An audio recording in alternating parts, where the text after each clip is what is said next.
हम तक पूछा है पवन शर्मा जी ने, सर आपकी डिजिटल यात्रा बहुत अच्छी लगती है, कब आ रही है डिजिटल यात्रा?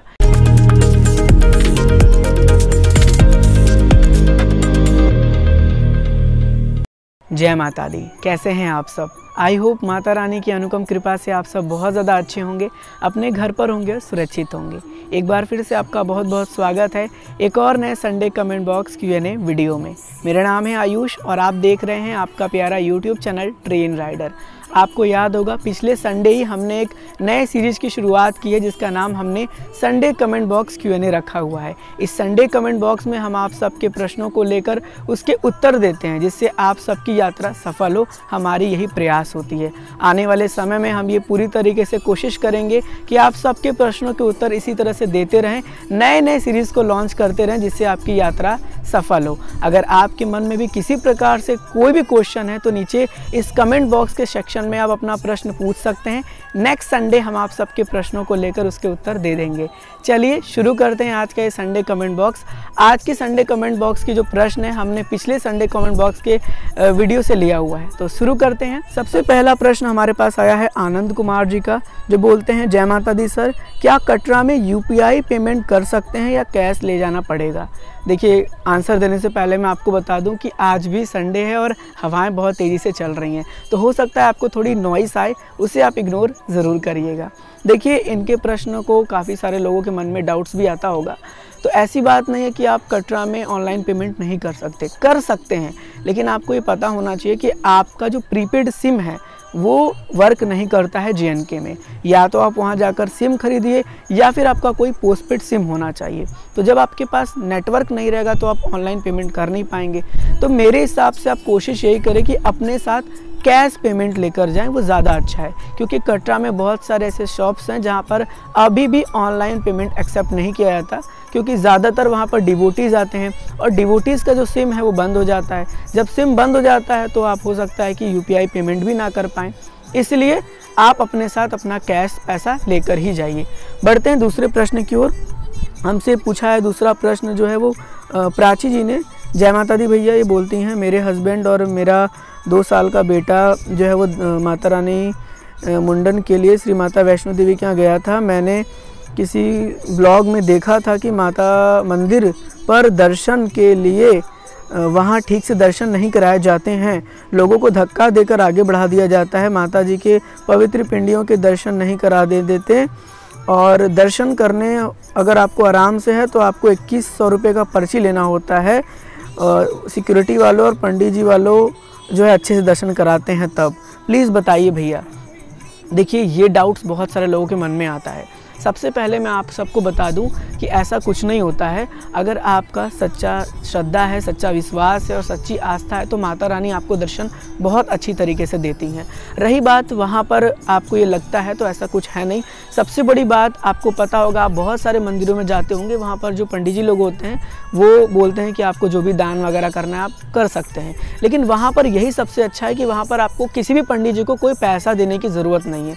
दर्शन सभी को होते हैं, आपको जो पैसा देना है वो आप अपना दान कक्ष में डालिए। होता यूँ है ना कि बहुत सारे लोग जाते हैं जिनको नॉलेज नहीं होता है और वो पैसा निकाल के वहाँ पंडित जी के पास देने लगते हैं, तो इसमें क्या होता है कि समय बहुत ज़्यादा वो हो जाता है और लोग बस क्या करते हैं कि वहाँ पर अपनी मन को केंद्रित करके दर्शन नहीं करते हैं। उनका मन कहीं और है, वो कहीं और बातचीत कर रहे हैं। इवन गुफा में जाकर भी लोग बात करते हैं, इसीलिए उन्हें दर्शन अच्छे से समझ नहीं आता।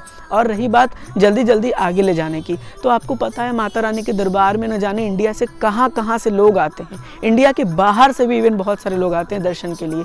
तो इतने सारे लोगों को दर्शन कराना है कितना ज़्यादा टफ है, इसीलिए थोड़ा सा जल्दी सबको किया जाता है कि आप दर्शन करिए और आगे बढ़िए। लेकिन ऐसा नहीं होता है कि आपको हटा दिया जाएगा या फिर आप 2100 रुपये का पर्ची लेंगे तभी आपको दर्शन अच्छे से करना दिया जाएगा या कराया जाएगा, तो ऐसा कुछ नहीं है। ठीक है, ये मिथ आप अपने मन में ना पालिए। बढ़ते हैं एक और प्रश्न की ओर, जहाँ पर हमसे पूछा है लड्डू गोपाल जी ने। ये पूछते हैं क्या हम लड्डू गोपाल जी को दर्शन के लिए लेकर जा सकते हैं? देखिए, मैं आपको बता दूं, ऐसे श्राइन बोर्ड के रूल के अकॉर्डिंग आप नहीं ले जा सकते, क्योंकि आप जब माता रानी के दर्शन के लिए जा रहे हैं तो सिर्फ आपके हाथ में आपका प्रसाद का थैला होना चाहिए, यात्रा पर्ची होनी चाहिए और पैसा होना चाहिए। इसके अलावा ना कोई आप बेल्ट या फिर पेन, पेंसिल, मोबाइल वगैरह कुछ भी नहीं अलाउ है, सब आपको लॉकर में जमा करना होगा। हाँ, अगर आप अपने लड्डू गोपाल जी को दर्शन कराना चाहते हैं या उन्हें लेकर जाने की इच्छा रखते हैं तो आइए, नारियल प्रांगण के बाहर से दर्शन करा दीजिए, जो राम मंदिर के ठीक सामने है वहाँ से नारियल प्रांगण माता रानी का दर्शन होता है, वहाँ से दर्शन करा दीजिए। और माता रानी का LED भी लगा हुआ है बाहर, तो आप LED में ही दर्शन करा दीजिए, क्योंकि अंदर ले जाने की परमिशन नहीं है। अब बढ़ते हैं दूसरे क्वेश्चन की ओर। हम तक क्वेश्चन पूछा है कमान भल्ला जी ने। जय माता दी। Ayush ji, nice video, thank you so much, but आपने मेरा क्वेश्चन नहीं लिया। सॉरी सर, ज़्यादा क्वेश्चन की वजह से हो सकता है आपका क्वेश्चन छूट गया हो। क्या वहाँ 2 गुफा बनाई गई है प्राचीन गुफा के अलावा जिसमें नई पिंडियाँ रखी गई हैं? I recently visit Vaishno Devi 2 days ago. Just I got confused this. When we go to the Pindi Darshan at Vaishno Devi, line 1 there are 2 line for Darshan Bhavan, but after entering the cave. चलिए, इनका question बहुत ज़्यादा है, मैं आपको बता देता हूँ आखिर ये क्या पूछ रहे हैं। ये पूछ रहे हैं कि वहाँ पे हम जा रहे हैं तो वहाँ पे कुछ और गुफाएं बनाई गई हैं या फिर कुछ और दर्शन जो है वो अलग तरीके से होता है। साथ ही साथ ये पूछते हैं कि किस तरह मिरर वगैरह रखा गया है, तो क्या है क्या नहीं है। तो इनको मैं पूरी तरीके से क्लियर कर देता हूँ। देखिए, इसके ऊपर मैं एक डेडिकेटेड वीडियोस बहुत जल्द लेके आने वाला हूँ, क्योंकि बहुत सारे भक्त इस तरह से कंफ्यूज हो जाते हैं। होता यूँ है कि जब आप माता रानी के दर्शन के लिए जाते हैं तो आप जो है वो अच्छे से अपने मन को केंद्रित नहीं कर पाते, जिससे आपको दर्शन करने के बाद कन्फ्यूज़न आता है। तो सबसे पहले मैं आपको बता दूं कि माता रानी के प्राचीन गुफा के अलावा 3 गुफाएं हैं। 3 गुफाएं किस प्रकार से? जैसे आप माता रानी के प्राचीन गुफा के पास पहुंचते हैं, जो आपको पता है कि येलो कलर से पूरी तरीके से सोने का बनाया गया, सोने का पूरा उस पर वो लगाया गया है, ठीक है। जब आप आगे बढ़ते हैं, फिर बाहर निकलते हैं तो सिक्योरिटी चेकिंग होती है। जैसे आप ऊपर पहुंचते हैं जहां चना अमृत निकलता है, तो वहां से 3 गुफाएं बनाई गई हैं। एक गुफा जिससे आपको जाएंगे और दूसरे से आप रिटर्न आ जाएंगे, वो 2 गुफा हो गई। एक गुफा जो है वो माता रानी के जो पवित्र कह सकते हैं मूर्ति रखी गई है उसके बाद से बना हुआ है, जिससे आप जाएंगे और उसी से आपको रिटर्न आना पड़ता है। एक्चुअली होता यूँ है कि श्राइन बोर्ड द्वारा इन तीनों गुफाओं को इस तरह से बनाया गया है जिससे कि भक्त जाएं तो उन्हें दर्शन आराम से हो। अब माता रानी का पवित्र जो पिंडी स्वरूप दर्शन है वो यहाँ पर है। एक गुफा ऐसे जाती है, ऐसे जाएगी और इसी से चले आएगी। एक गुफा ऐसे जाएगी और ऐसे घूम के चली आएगी। इस तरीके से जो है वो दर्शन कराया जाता है। और ऐसा कुछ भी नहीं होता कि वहाँ कोई अलग गुफा है या इस तरह से कुछ है। बट हाँ, मैं एक पूरी कोशिश करूँगा कि आपको बहुत जल्द इसके ऊपर एक डेडिकेटेड वीडियोस लेकर आऊँ, क्योंकि मैंने खुद देखा है कि यूट्यूब पे 1-2 वीडियो ऐसे हैं, शायद उन्हें नॉलेज नहीं है या फिर वो किस सोच से वीडियो बना रहे हैं, मुझे तो पता नहीं। बहुत पुरानी वीडियो थी जिसमें ये बताया गया कि माता रानी का जो गुफा सिस्टम है वो अलग है, ये है वो है। लेकिन मैं आपको जल्द ही इसके ऊपर वीडियो लेकर आऊँगा जिससे आपका डाउट क्लियर हो जाएगा। और ऐसे लोगों से मैं हाथ जोड़कर रिक्वेस्ट करूँगा कि ऐसी वीडियोस बिल्कुल ना बनाएं। इससे बहुत सारे भक्त जो है वो अलग तरीके से डाइवर्ट हो जाते हैं, वो खुद ही कंफ्यूज हो जाते हैं जाने से पहले अगर वो वीडियो देख लेते हैं। तो प्लीज़ चलिए, मैं जल्द इसके ऊपर वीडियो बनाऊंगा सर, और आपको जल्द ही इसके ऊपर डिटेल जानकारी मिल जाएगी। बढ़ते हैं नेक्स्ट प्रश्न की ओर। हम तक पूछा है चंद्र प्रकाश जी ने। पूछते हैं मेरा आयुष जी, जय माता दी। जय माता दी सर, एक मेरा सवाल है कि 2000 की आरती पर्ची में कितने सदस्य शामिल हो सकते हैं? देखिए, 2000 की जो आरती की पर्ची होती है वो पर पर्सन होती है। अगर आपका बच्चा जो है वो 8 साल से छोटा है या 10 साल से छोटा है तो वो भी सम्मिलित हो सकता है। लेकिन अगर हम एडल्ट की बात करें तो पर पर्सन 2000 पर्ची की कॉस्ट होती है।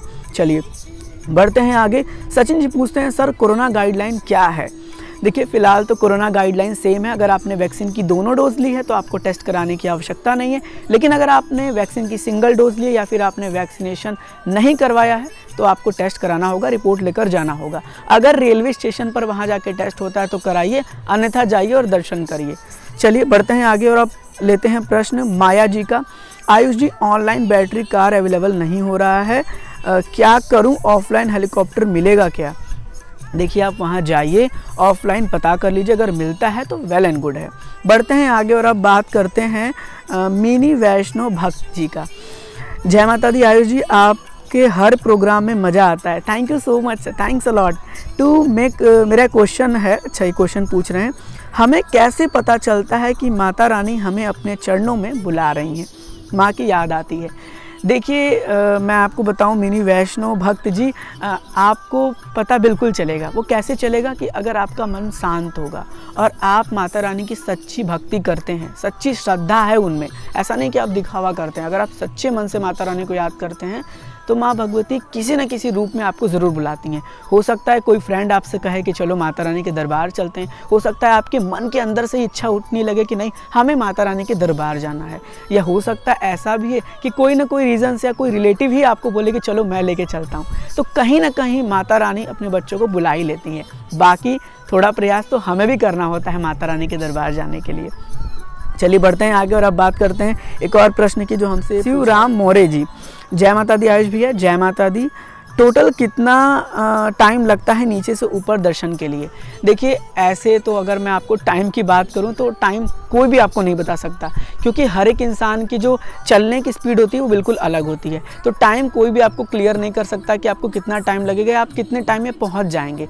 बट एज़ पर नॉर्मली अगर कोई अच्छा है, वो आराम से चल रहा है, तो मेरे हिसाब से 7 घंटे बहुत ज़्यादा हैं। मैं अपनी यात्रा की ओपिनियन शेयर करूँ तो मैं 5 बजे निकलता हूँ, हार्डली 2 बजे भवन पहुंचता हूं, और उसके बाद भैरव घाटी 1-2 घंटे लगते हैं, 6 बजे तक भैरव घाटी पहुंचता हूं। लेकिन मैं बहुत रुक रुक के आराम से और आपके लिए डिजिटल यात्रा बनाकर चलता हूं।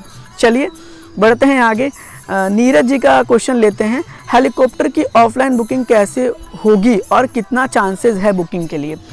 थोड़ी सी अगर नॉइस आ रही होगी तो इग्नोर करिएगा, क्या करूँ मेरे पास अभी कोई सेटअप नहीं है और मुझे इतनी जल्दी संडे कमेंट बॉक्स अपलोड करना है, जिस वजह से मैंने सोचा कि जल्दी से बना के अपलोड करते हैं। नीरज जी मैं आपको सबसे पहले बता दूं, देखिए चांसेस की कोई भी गारंटी नहीं लेता, लेकिन हाँ हम आपको ये शेयर कर सकते हैं कि आप किस तरीके से जाइए कि जिससे आपको पूरे चांसेस हों वो टिकट मिलने के लिए। तो आपको ये करना होगा कि आपको अर्ली मॉर्निंग लगभग 3 बजे सुबह में ही कटरा के निहारिका कॉम्प्लेक्स पहुंचना है, जो बस स्टैंड के पास है। वहीं पर हेलीकॉप्टर की ऑफलाइन टिकट काउंटर बनाई गई है, जहां से आपको टिकट मिल जाता है। जितनी जल्दी आप पहुंचेंगे उतनी जल्दी आप लाइन में लगेंगे और उतनी पहले आपको टिकट की जो टिकट है वो मिल जाएगी, फ्लाइट आपको उतनी जल्दी मिल जाएगी। फिर आपको वहां से अपने जो भी रिलेटिव हैं उन्हें लेकर कटरा हेलीपैड जाना होगा, जो कि निहारिका कॉम्प्लेक्स बस स्टैंड से कटरा हेलीपैड का किराया 200-250 के आसपास है। तो वो आपको पे करके जाना होगा और वहाँ पहुँच के आप जा सकते हैं।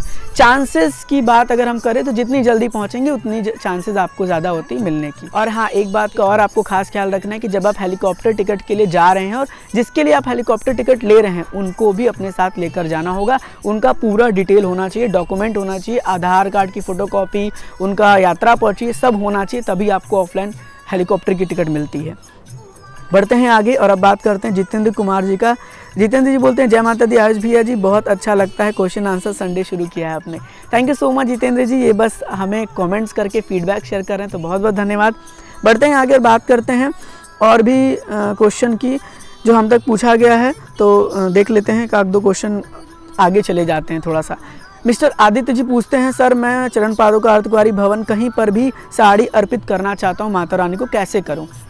देखिए अगर आप माता रानी को चुन्नी चोला या साड़ी अर्पित करना चाहते हैं, चढ़ाना चाहते हैं, तो भवन पर डोनेशन काउंटर बनाया गया है, जहाँ पर आप जाकर अपना जो भी साड़ी चुन्नी चोला है वो वहाँ चढ़ा देंगे। वहाँ पर वो आपको एक रिसिप्ट काट कर देंगे कि आपका किस डेट में चढ़ेगा, उस डेट में आपका चुन्नी चोला या फिर साड़ी जो है वो माता रानी को अर्पित कर दिया जाता है।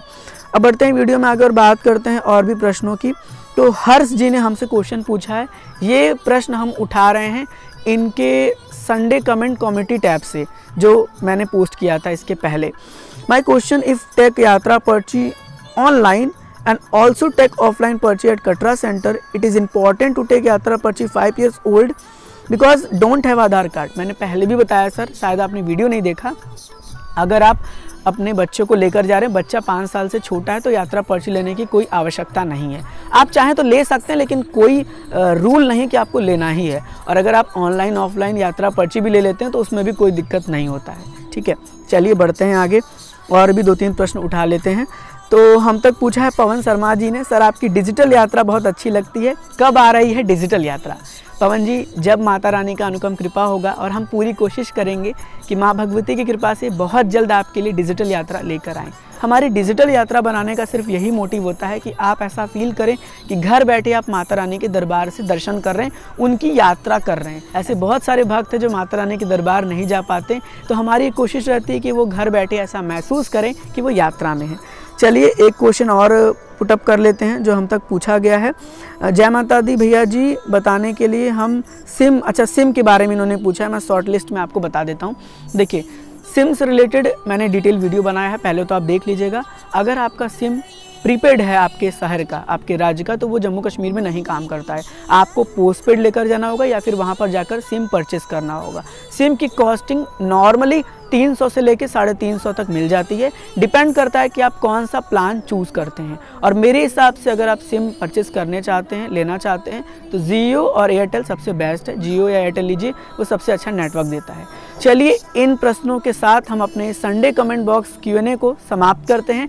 फिर मिलेंगे नेक्स्ट संडे आप सबके समक्ष इसी तरह से एक नई संडे कमेंट बॉक्स Q&A लेकर। अगर आपके मन में थोड़ा सा भी डाउट है, कोई भी क्वेश्चन है, तो नीचे कमेंट बॉक्स में जाकर ज़रूर पूछिएगा। आपके प्रश्नों का उत्तर हम नेक्स्ट संडे ज़रूर देंगे। चलिए, गॉड ब्लेस यू ऑल। जय हिंद, जय माता दी।